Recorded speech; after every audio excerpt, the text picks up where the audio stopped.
On today's video, it's time to finish telling the story of what happened in Lost Kingdom 523 as 401 and 554 found themselves against 9 kingdoms and things went crazy. We were trying our best to survive Zone 6 and make it into Kingsland, and this is part 2 of what happened before Kingsland. We're going to talk about a few things that you should know about strategy and what went wrong, what went right, as well as what could have and should have been. So sit back, slap a like on the video, and let's go.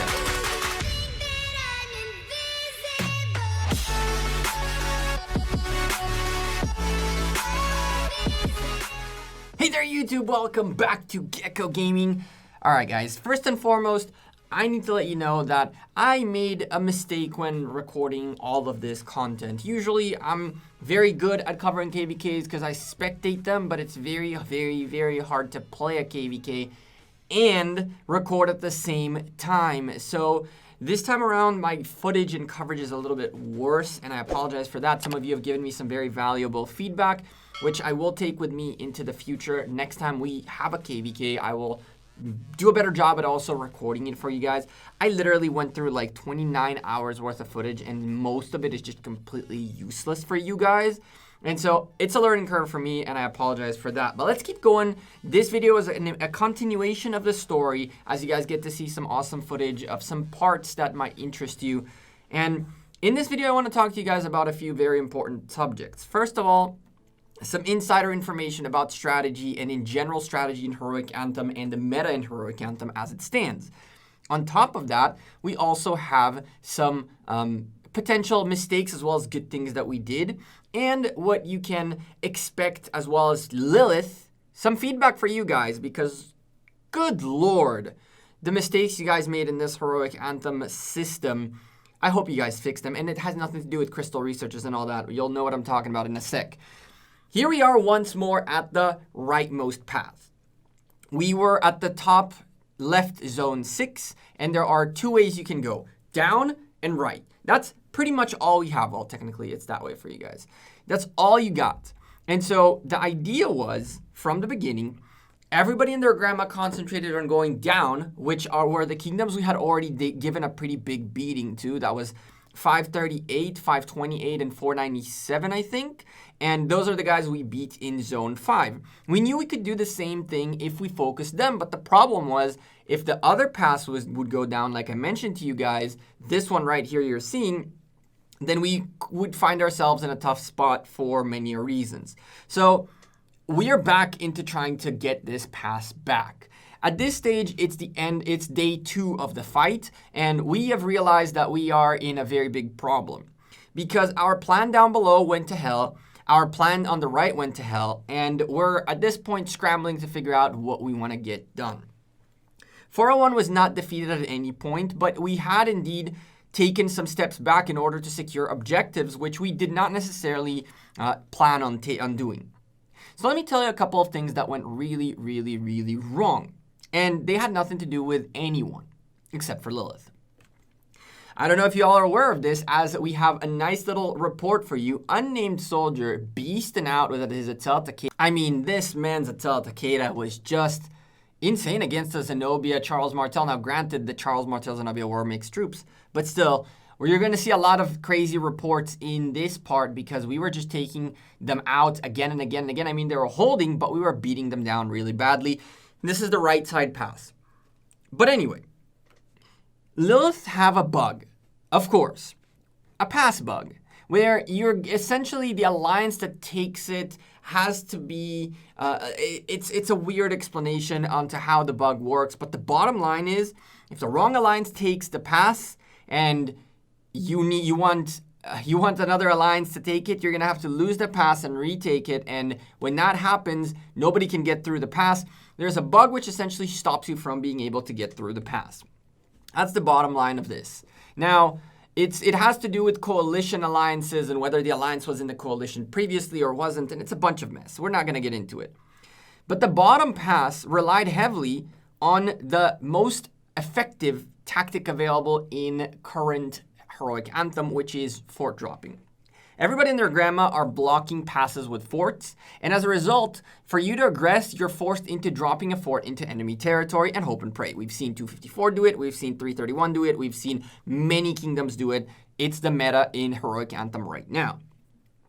And 401, on the bottom pass, had spotted a few places that we could drop forts, in particular, a couple of very, very attractive ones, which were super, super, super easy to drop a fort in. But when the pass bug happened, 401 leadership started scrambling, and for a good reason, because Lord knows what the hell are we doing with this right now. And then LIG dropped a fort right next to the pass, because they needed to. But guess what? Dropping a fort takes 3 hours. And in those 3 hours, the bottom team were essentially standing there defending the pass that meant nothing for us because we couldn't go through it. But at the same time, if we lose it, taking it back can be a really hard thing. And so it was just sit there and wait for the LIG fort to finish. And when that happened, well, in that meantime, the folks down below started realizing they're leaving some holes and started covering them up. And by the time we finally had the opportunity to go through the pass, it's been 4 hours in. And guess what? Yep, they've covered most holes. And we reached a point where the whole plan of taking out that bottom side very, very efficiently, which could have happened, we've already seen it happen in Zone 5, went out the window as soon as the forts couldn't be dropped. Now, this is a could have, should have, would have. Obviously, they could have held their zone and still wrecked us regardless. But that was one of the catalysts which led to a ton of different issues. At this stage, we had not been able to take the pass at the bottom and been struggling to do something about this pass because we lost it and we can't take it back because the 300 was not meant to take the pass back. They were meant to hold the pass. Now we got to get people in here like DS, like a named soldier who was already here, but you need to get people to fill rallies to fight. Yosh came in here. Everybody came in here to try to get this pass back. And eventually we did get it back. And guess what? We got it back and then it got bugged again. So we had to let it go again. And thankfully, this time they got the bug. So they had to give it up as well. And that time we picked it up correctly. And you're about to see what happened. So yeah, we have the pass, but nobody could get through it. So now we got to clear the pass, let them in. They made the same mistake. The wrong alliance took the pass. And now it was a back and forth. A lot of things could have and should have gone differently, probably for both sides. But I can speak from the 401 side that this was not the ideal situation. As a matter of fact, it was a huge learning curve that required 3 massive teams, LIIG, Squad, and TN, to be able to coordinate with each other and sort of mesh into this one leadership in one kingdom. And the problem was, realistically, the mass migration that we did to 401 wasn't that long ago. This was our first KVK together as Yosh does massive, massive damage to this Zenobia Charles Martel mixed pass. I mean, oh my lord, that damage. And there was a double rally with that as well, by the way, which I don't have the 554 report. The other thing you should know that happened was along the way, 554 had a lot of people leave their kingdom. Unfortunately, those who were in 554 and left just simply didn't have the guts to go a 9v2 and decided to bail out looking for better rewards. I don't know what was the real reason behind the migration out, but I can tell you that by the time these fights happened, 554 had lost a substantial amount of people in power.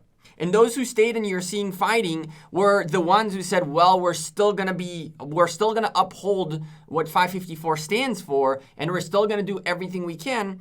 But let's be real, and let's call a spade a spade. They were not anywhere near what they were when we first started the KVK, right? They had a huge migration issue. Everything and anything worked against the two. And it was crazy because the pass bugs, the migrations, the Kahars, which we'll talk about in a second, everything worked out against 401 and 554 on top of 9 kingdoms. We'll get to the Kahars momentarily, but Lilith, you've stopped Heroic Anthems. Fix the damn passes, because this is ridiculous. We could have potentially won this KVK. We could have potentially done much different things. We could have potentially seen a longer, funner outcome. But nope, we got wrecked by a pass. And so did they at this point, but we are on our back foot, not them. And, I mean, they're taking damage out the wazoo. Look at Yosh, just destroying things. Destroying things. Things didn't get any easier. Because Lilith, who love to not learn from their mistakes, created this thing called Kahar. The Kahar is a neutral barbarian type thing that drops a chest which gives a little bit of crystals and some goodies, and it's pretty easy to kill after you have a little bit of researches, but the point of it is to kind of help you get more crystals. You get Kahar bone whistles from doing Bastion quests, and then you spawn them and kill them. Now, in this stage, we had finally taken the pass properly. We're starting to pour in, and it's starting to be their downtime. So our goal was get in here, clear the field, clear the area, start burning their forts. There were a few flags that would allow us to drop flags and teleport in and try to get some damage done. And we really wanted to start to get a foothold on this area. But then Lilith remembered that, maybe we don't need Kahars to be like Lohars. Maybe Kahars can spawn as many as they want, because why not? And in the first heroic anthem that ever happened in K2, you could kill a friend's Kahar and take the chest. But then, I mean, are you going to feed a free-to-play player crystals? Of course not. Are you going to feed a small spender some crystals to help them out? Of course not. Lilith wants you to spend the money on them crystals. And so they made it so that you can't kill your enemies, your friend's Kahar. But then they forgot about AoE. So now you can kill your friend's Kahar. And so now you can also, people said, okay, well, if you can't kill my Kahar, I'll kill my Kahar and you take the chest. And then they made it so you can't take anyone else's chests but your own. And then people started killing the Kahar, and then it's their own chest. So now you can't kill a friend's Kahar. And next thing you know, Kahars can only be killed with AoE. Now, if you kill them with AoE and it's not your Kahar, no chest will pop. But as long as there is nothing to proc AoE with, you cannot get the Kahar to go on you. And if someone kills the Kahar, the owner of the Kahar, and drops the chest but doesn't pick it up, that chest sits there for 6 hours.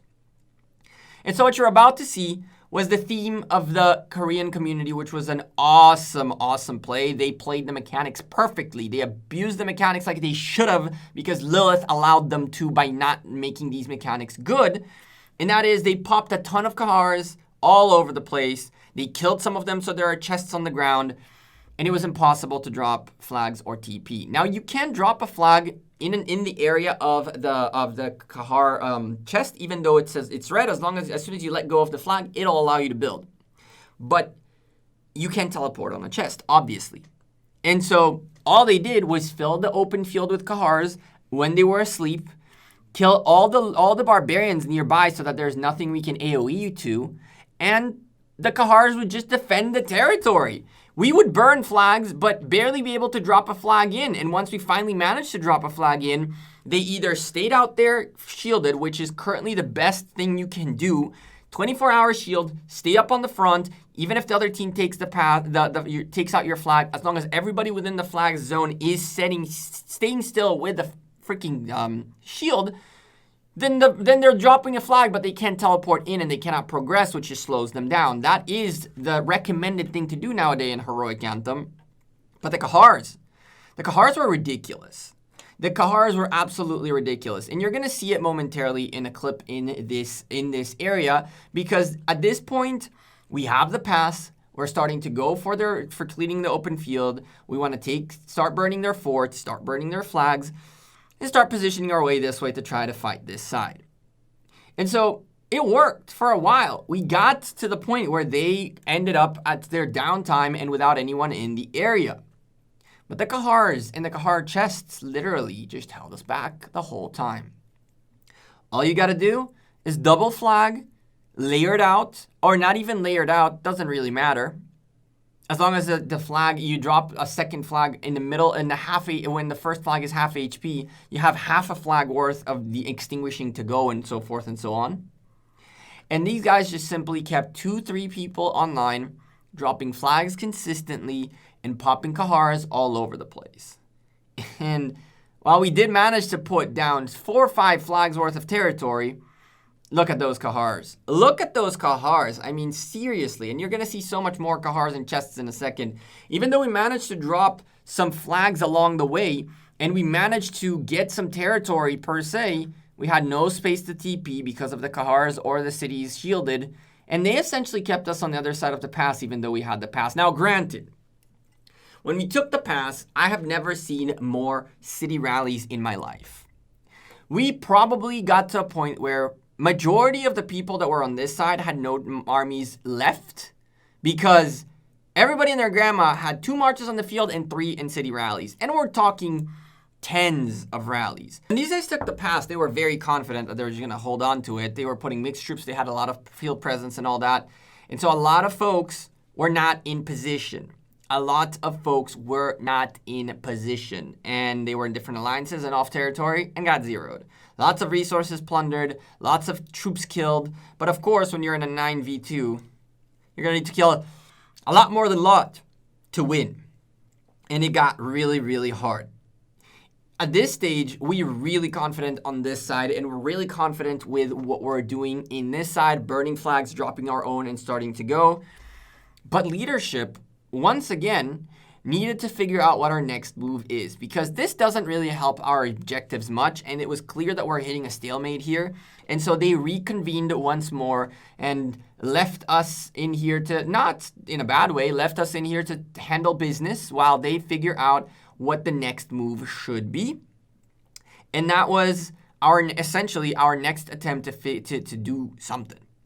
Think about it this way. Once you drop a fort in an enemy zone, it is insanely easier for you to be able to mount a comeback out of a bad spot, because as long as you have a little bit of territory out there, then you can get a lot of things done, especially during enemies' downtime, which the Koreans have a very substantial downtime, and it's very consistent.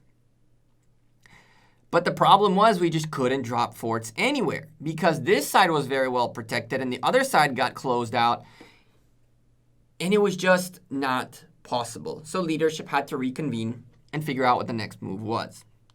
In the meantime, we had a lot of fun on the open field. We were clearing it out. We were killing flags. We were killing forts. We were doing everything we could.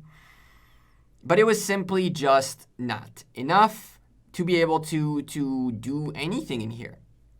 By the time this area we got a little bit of a foothold. As you can see, we have a flag. We're about to drop another one. The Kahars are all over the damn place. But by the time this area had any significance and we had any ability to get anything done in here, our friends woke up. And when they did, we got pushed right back to the pass. Now, the funny thing about this reinforced infantry flag is that at some point, as you can see, we were here with 1.4 million troops, give or take, and they had already locked our pass. And we were just taking rallies after rallies and not able to refill the flag because we can't go through the damn pass. Like, we can't go, they're all over the open field.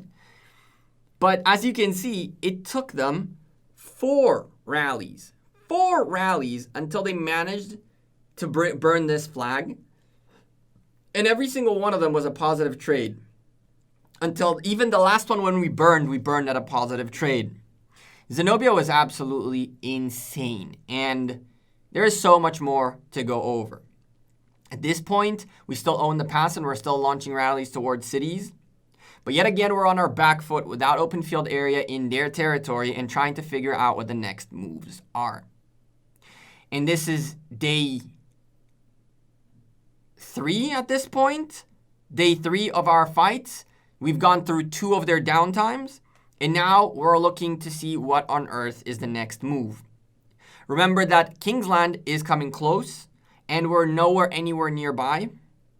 And so, while there were a lot of other things that happened in these zones, including LIIG managing to drop a fort in an enemy zone, but still it wasn't enough, we're going to kind of skip forward in the story towards Kingsland because I don't have enough good footage for you guys to tell you the rest of this story, but I do want to tell you the story of Kingsland and in the next video and one last video about the fights that happened.